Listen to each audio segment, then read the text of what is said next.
En temps de guerre, la première victime est la vérité. Cette phrase a plus d'un siècle, mais face au conflit entre Israël et l'Iran, elle semble plus actuelle que jamais. Les gouvernements ont toujours utilisé l'information pour façonner la perception collective, créer des ennemis parfaits et générer du consensus autour de leurs propres actions.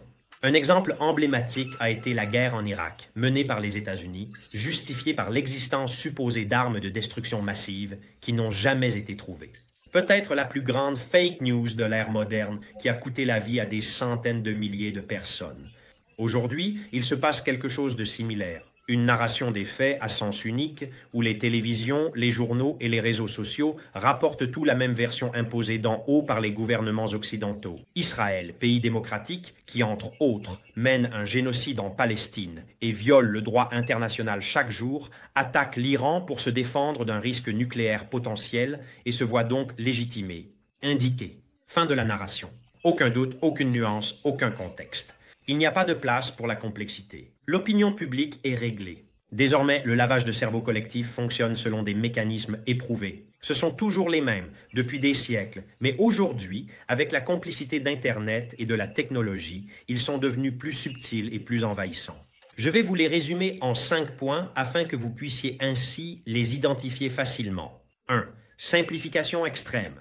Réduire la réalité à un affrontement entre nous, les gentils, et eux, les méchants. 2. Répétition obsessionnelle. Répéter à l'infini un récit jusqu'à ce qu'il devienne une vérité perçue. Si une information est partout, alors elle doit être vraie. 3. Manipulation émotionnelle et verbale. Utiliser des termes comme civils et citoyens lorsque les victimes sont les gentils, tandis que l'on parle d'objectifs stratégiques et d'attaques ciblées lorsque les victimes sont les méchants. 4. Faire taire la dissidence. Quiconque essaie de raisonner en dehors du schéma prédéfini est réduit au silence et discrédité. Ce n'est pas ce que tu dis qui compte, mais de quel côté tu te trouves. 5. Contrôle algorithmique. Les plateformes sociales sont la nouvelle scène des informations préfabriquées et des distractions de masse. Pour se défendre contre ces pièges, je vous propose autant de stratégies que chacun de nous peut mettre en œuvre. Premièrement, il est fondamental d'utiliser la pensée critique, de ne rien prendre pour argent comptant, de vérifier, comparer, analyser, mais surtout de raisonner avec sa propre tête. Deuxièmement, chercher des sources indépendantes, surtout celles qui proposent une version des faits différente de la version officielle. Troisièmement, réduire son exposition médiatique en évitant de faire une indigestion de posts et d'informations. Il vaut mieux savoir moins de choses, mais de manière plus approfondie que de lire des centaines de titres en pensant ainsi avoir une vue d'ensemble complète. Quatrièmement, étudier un minimum l'histoire, car elle est cyclique, elle se répète toujours. Donc la connaître aide à mieux comprendre le présent et à imaginer l'avenir.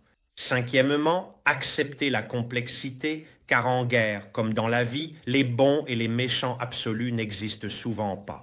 Quand on déclare qu'une guerre est inévitable, quand on ne nous montre qu'une seule facette de la médaille, quand on nous dit qui condamner et qui soutenir, arrêtons-nous un instant, car c'est précisément là que commence la guerre la plus dangereuse, celle contre la vérité. Le vrai journalisme, de mon point de vue, ce n'est pas de convaincre les gens de quelque chose, mais de les amener à douter, ou mieux encore, à réfléchir.